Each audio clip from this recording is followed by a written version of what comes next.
recovery is long term, till death. Nobody can say you may recover, but now I'm so safe. No, I'm not. I'm struggling to be in recovery. I will be in recovery to the grave. As in, it's not easy because you'll be tempted, You meet with friends who you used to hang out with, and you're like, the same thing is coming back. But with prayers and that kind of determination. Hello guys, welcome back to Wonder TV. My name is Maimuna Mikidodi. Welcome to this particular episode, and we have Martin Girai. Martin has been an alcoholic addict for 8 years, and this is his story.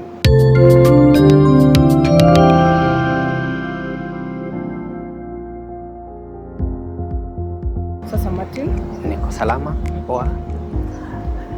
Umelelewa wapi? Nilizaliwa Nairobi na nikasomea up country na nikaenda a normal life, a Christian life. Nikalelewa vizuri in church. I went to high school up to ordinary levels form 4, and after kumaliza shule sikuenda college. That is when I met Mama Ingrid Munro. By then alikuwa anasaidia wamama kutoka the slums in Mathare where I was born, and it was like alikuwa anawasaidia ku learn how to save as little as they can and then borrow from the organization, double of their savings. And my parents happened to be members of the organization at that time. So Mama Ingrid took us, the sons and daughters of those wamamas, and took us to training in business education. And eventually after the training, she employed us. We got jobs at Jamii Trust like loans officers. And already wakati huo I was very young. I think I was 21 years old. So we started earning at that age, and I was tempted in the long run, and nikajindaj na ulevi. So I became a drunkard for a very long time until I lost my job with Jamii Bora. That is, after losing the job, Mama had acquired some houses in Kitengela for the members. So I decided to shift from Nairobi. My parents decided to get me out of Nairobi, which was worse. In Mathare, alcohol is very cheap, and I was worsening day by day. So wakanihamisha, and they took me to the estate that Mama had built for the members. It's in Kitengela, and it is called Kapitei Town, and nikaishi huko. But once again, I did not stop drinking, but still I continued to drink when I went to Kapitei Town. You see, I married, I got a kid, but then because of the drunkenness, I couldn't maintain my family. So eventually we broke up. Mtoi akaenda, and sahi anagrow, ni big. I think he's 10 years or 11. I thank God because after those years, my parents came to Mama once more, and this time round I was so desperate. No family, no job, drinking all the time, fights, arrests, what goes around with alcoholism, that kind of lifestyle. But my parents came and told Mama about my problem, and I was inquired if I would. Mama agreed to take me to the Levuka Treatment Center, which is a program of Jamii Bora under Tumaini program. It is a treatment center in Limuru, and Mama decided to take me there, and I was very much willing to be rehabilitated because my life was ending, and I was willing to change. So Mama took me to Roka, where I was treated for 3 months, and I want to thank God and Mama Munro and the Levuka family because they took care of my problem. I underwent treatment for those 3 months, after which Mama took me back to the organization where I'm working today. And I can now have access for my kid, even though we broke up with the family. I have access to my kids, and I have a new life. I'm grateful. Yeah. So I would like to urge those that are in addictions, there is hope. I mean, the word Tumaini means hope. So there is hope, Because if I had drunk for all that long and I had lost everything, now I can see I have a future. Yeah. So in the rehabilitation center, Yeah. for the 3 months, Yes. how are they treating you? Like kuna vitu walikuwa na restrain from doing, ama how was it? Well, we were restricted. It is like we are in an institution. You cannot move out. So you get treatment either whether you have if you need some medicines, like we call them the detox. They detoxify your system, because after drinking for a long time and then you stop drinking, you got some symptoms, withdrawal symptoms. You know, your system is used to drinking, so they take care of that. We have doctors there, we have good counselors, you know, you're in a good environment, and you have others who you can share with, and we have a team of counselors who counsel us, and we go through sessions and therapies. And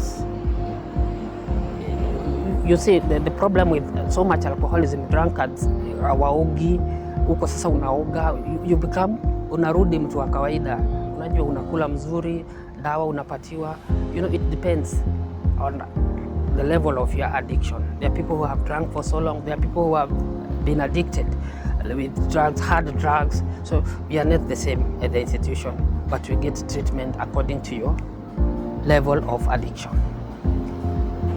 Tunajuanga, like if you're addicted to a drug, inakuanga ngumu sana, by the way. Yeah. So ulitolewa in an environment you used to drinking and such, Yeah. alafu ukapelekwa rehab. Yes. What is this point that Yes. you decided nafaa ni change? Kwa sababu kuna watu huenda uko rehab, Yeah. hata hizo wanamaliza 3 months, but Yes. bado ni ngumu. You see, for me, I was brought up as a Christian. So deep within me, I used to long for, I used to pray for it, you know, and my parents, they have supported me, my relatives, everyone. I have good friends, the church community, I'm a Catholic, I told you, and I was personally pushed. I felt like I needed to change. So it's spiritual for me, because I prayed for it, and I believe my parents did, and everybody who was close to me, my relatives and the church community, and I was desperate. I felt like I can't take it. I surrendered. Actually, I surrendered everything. Yeah. So It was a drive of surrender. I've done stories matching of Yes. people who have been taken to rehab. Kuna wengine wakipelekwa rehab, they don't change. It doesn't work for them. Yeah. So for you, rehab changes people. Rehab changes people, and what I would say, after rehabilitation, it's good also to change from where you used to. The environment, yeah, where you used to live when you used to be in addiction. It's quite dangerous. In fact, recovery is long term, till death. Nobody can say you may recover, but now I'm so safe. No, I'm not. I'm struggling to be in recovery. I will be in recovery to the grave. As in, it's not easy, because you'll be tempted. You know, you meet with friends we used to hang out with, and you're like, the same thing is coming back, but with prayers and that kind of determination. And also, I want to thank Mama Ingrid, because had I been idling, would I be idling out there again? It would be very dangerous. I would have relapsed a long time ago. So I think it works. I believe it works. It works. And it feels so good sometimes to be sober. Can you imagine, for 8 years you've never been sober? Wakati zinaenda kushuka, unaiboost.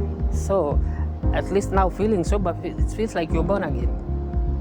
And then the church fair ina-assist sana kujiassociate. It's like it's a solace, ni mahali unakimbililia, because out there it's very dangerous. Yeah. Sasa umetoka Levuka, uko sasa home, sasa yuko ina rehab. Kuna saa zingine unakuanga, feel tempted Sana, it's there. Inakuanga. Yeah, but I fight against it with a lot of prayers na kujikeep busy. Sasa nikitoka hapa, saa nyingine mara mingi si uchelewa, get out of the office and maybe at 5 or 6. So by the time nifike Utawala, where I live, it's around 8. And we work even on Saturdays. So I have no time for drink, actually. And on Sunday I go to church. After church I do my laundry and that. And Life is it. That is it. You be busy, get busy, and avoid those, we call them slippery places, and it works. It works if you work it out. So right now you can say the sober life is a good life. It's a good thing, and people encourage you. People are happy. In fact, I thank God. I'm so proud of myself, because when people come and they're like, "Are you the one?" Because mtu alikuona sometimes back, you are like garbage. I used to do very odd jobs, kufungua sewage, that kind of thing, because you need to drink. Si ati ni mtoto unalea. Are you getting? Just to get that coin. Yeah. Na sababu I want to thank my parents and my relatives, because walinisupport na wananisupport hadi wa leo. So you find that food iko na inaitwa accommodation, shelter iko, but drink obvious hawawezi wakakubaia. What do you do? So you can do anything.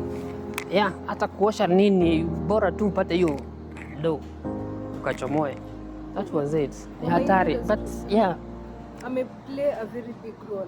Sure, sana. Na I would say those guys are suffering. Si kupenda, unajikutanga tu, it's bit by bit. Unakunywanga tu weekend mara moja, and then unajikuta tu iko ndani yako, can't do without. And then maybe you're jobless, you're idling. So in the morning ukipata hata 200, the first thing you think of ni that drink. Na ule mtu ni mgonjwa, but the society saa ingine wanaona huyu jamaa anajiwaste, but hiyo inakuanga ni ugonjwa, and these guys need help. Majority are very rebellious, ukimwambia story na rehab, but there are quite a number when you are ready to change, and they can.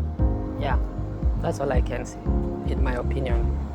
What would you tell people when they don't have any knowledge about, as in watu wenye wako addicted, kama wanaweza change? Unajua wanadharau watu, like ule anatumianga heroin ni addict, hawezi change. Ule anatumianga nini, pombe, they can never change. Unaweza ambia nini watu? Mimi naweza waambia hakuna kitu ama mtu God hawezi change. Yeah, we say God is a destiny changer.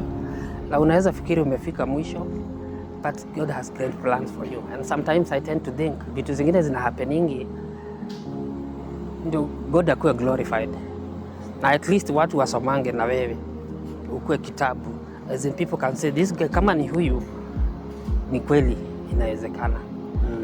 It's possible to change. Thank you very much, Martin Kivai. Yeah. So guys, that has been Martin's story. Hope we make you inspire. So don't ever give up in life. So don't forget to like, share, comment, and subscribe. Till next time, thank you for watching.